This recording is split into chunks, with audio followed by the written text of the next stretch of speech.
hello guys मैं आज बनाब ओलाइছো आलू मटर गाजर चप ইয়াত চাব পাৰে আপোনালোকে প্ৰথম ভিডিঅ'টো ক্লিপটো বহুত ডাঙৰ আছিল আৰু ডিলিট হৈ গ'ল সেইকাৰণে মই শৰ্ট কৰি দিবলগীয়া হ'ল আপোনালোকে চাব পাৰে ইয়াত মই পিয়াজ আদা নহৰু জলকীয়া ভালকৈ ভাজি লৈছোঁ তাৰপিছত ইয়াত মই আলু মটৰ গাজৰ বইল কৰি ল'লোঁ গাজৰটো বইল কৰি পাৰে ইয়াক এনেকৈ কদ্দুকছ কৰি দিব পাৰে তাৰপিছত মই গোটেইখিনি গ্লাছ দি মিহলাই ল'লোঁ আপোনালোকে মেছাৰ দি কৰিব পাৰে তাৰপিছত পিয়াজ যিটো ভাজি থৈছিলোঁ পিয়াজ আদা নহৰু গৰম মছলা তাৰ ওপৰত মই দিলোঁ আলু পেষ্টখিনি মটৰ পেষ্টখিনি দি কিনে ভালকৈ ভাজি 5 মিনিটমান তাৰপিছত ভজা হোৱাৰ পিছত মই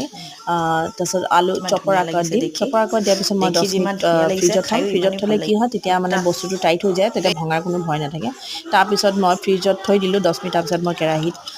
ননষ্টিকত মানে মই অলপ তেল দিলোঁ আপোনালোকে ডিপ ফ্ৰাই কৰিব পাৰে বা চেল' ফ্ৰাই কৰিব পাৰে বাট মই ইমান ডিপো কৰা নাই চেল' কৰা নাই মানে নৰ্মেল আৰু তো মই মিঠাতেল ইউজ কৰিছোঁ দেই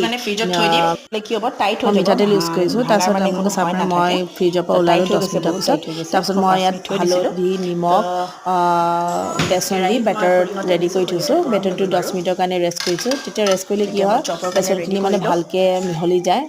তাৰপিছত খাবলৈ বহুত সোৱাদ হয় চপখিনি তাৰপিছত মই বেটাৰত ডুবাই দিম বেটাৰত কি দিলোঁ আৰু ৰেড চিলি পাউডাৰ দিলোঁ হালধি নিমখ গৰম মছলা জিৰা পাউডাৰ তাৰপিছত বেটাৰটো ডিপ কৰি দিম তো ডিপ কৰাৰ পিছত মই ইয়াত এটা টুইষ্ট আছে টুইষ্টটো কি মই বিকানি বুজাই থৈছোঁ মিণ্ট ফ্লেভাৰৰ বহুত বেছি টেষ্টি আৰু ইয়াত ধনিয়া পাতো আছে তো মিণ্ট ফ্লেভাৰৰ কাৰণে ইয়াত পুদিনাৰ টেষ্ট আহে তাৰপিছত মই ইয়াত কি দিলোঁ বিকানি ভুজিয়াটোৰ ওপৰত দি দিছোঁ তাৰপিছত অকণ ধনিয়া দিছোঁ তো কাটা দেখিও ভাল লাগিব খায়ো টেষ্ট লাগিব মিণ্ট ফ্লেভাৰ লাগিব এতিয়া গৰমতো পুদিনা পাত খাবলৈ বিৰাট টেষ্ট লাগে তো ফ্লেভাৰটো থাকিলে ভাল লাগিব তাৰপিছত মই ইমান বেছি তেল দিয়া নাই মই চাব পাৰে কম তেলতে ফ্ৰাই কৰিছোঁ